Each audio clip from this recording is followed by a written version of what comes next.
Larissa asked me to read a couple of quotes from a man named John Piper, who's a well-known Bible teacher, and he talks about marriage and how this mystery refers to Christ and the church. And he says this: marriage is not mainly about prospering economically. It is mainly about displaying the covenant-keeping love between Christ and his church.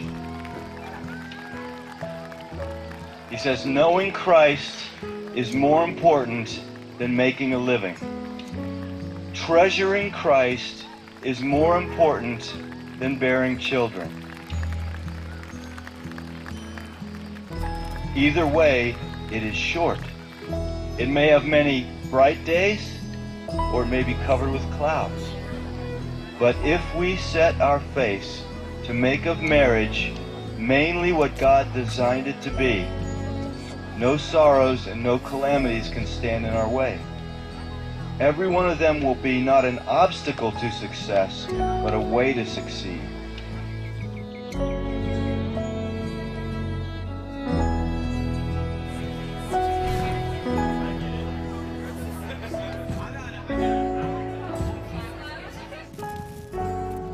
The beauty of the covenant-keeping love between Christ and his church shines brightest when nothing but Christ can sustain it.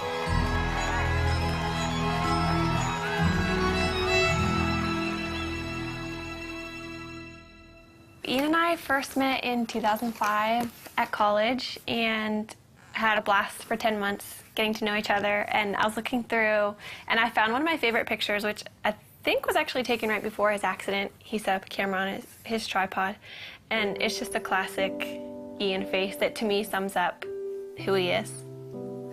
We'd been dating for 10 months and he was working an extra job for his dad, and he was on his way to work near Pittsburgh. And we got a phone call that he had been in an accident, and we didn't know if it was when he got to work or on his way. And so we got down to Pittsburgh, and I was just praying the whole time in the car that it wouldn't be his brain. After being at the hospital for a few hours, we found out that it was, and he had been in brain surgery for a few hours and had suffered a traumatic brain injury.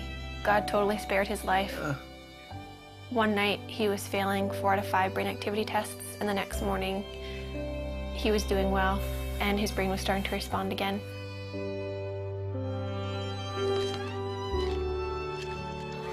I moved in with his family after the accident, so I was really involved in his therapy and just did whatever I could to make his life fun. We'd go out on dates, and looking back, it's weird because he couldn't talk and he couldn't eat.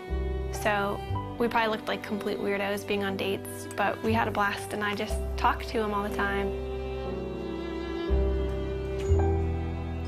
I knew that before Ian's accident, he was very serious about marriage and was ring shopping, so I knew where he was, and that helped me so much. After he couldn't talk, I knew that he loved me, and I knew where he wanted the relationship to go because we were dating very intentionally. We just prayed that marriage would someday happen and watched all of our friends get married and start having families. That was challenging, but we just tried to hold out hope that that would be us someday.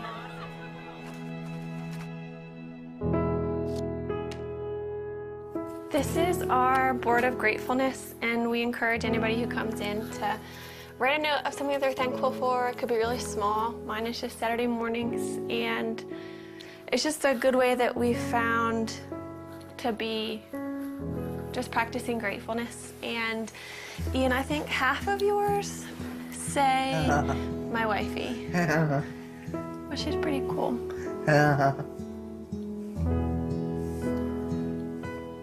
We decided that we couldn't really consider marriage as an option until Ian was able to communicate. But if he could communicate with me, then we could have a marriage, knowing it would be really different. But as long as Ian could talk to me, then we could make it work. So once Ian began communicating, it became a little bit more of an option. And then we just kind of watched Ian progress. Hi, husband. Hi, wifey. How are you? Yeah. What? How are you? I'm good. How's Good.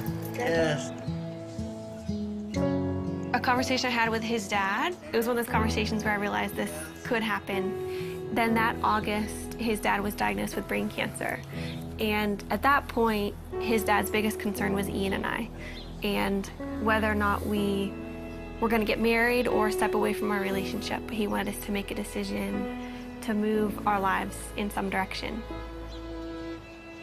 He passed away before he was able to see us get engaged, but that was a huge impetus in why we started to pursue engagement.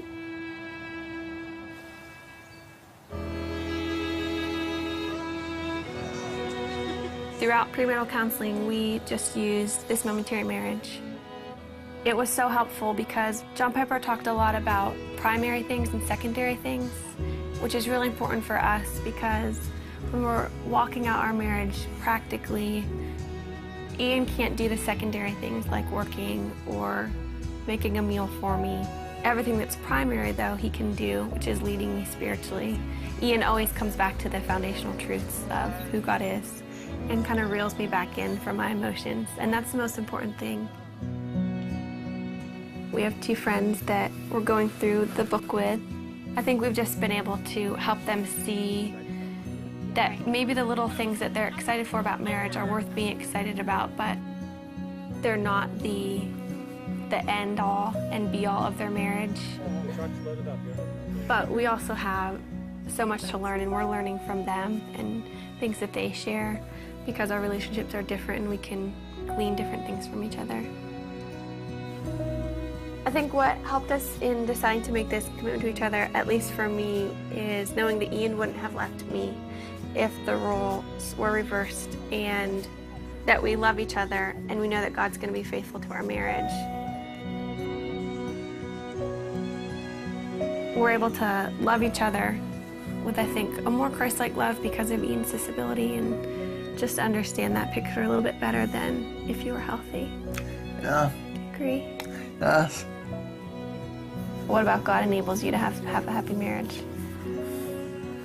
You know, What? he's awesome. He's awesome. Yeah.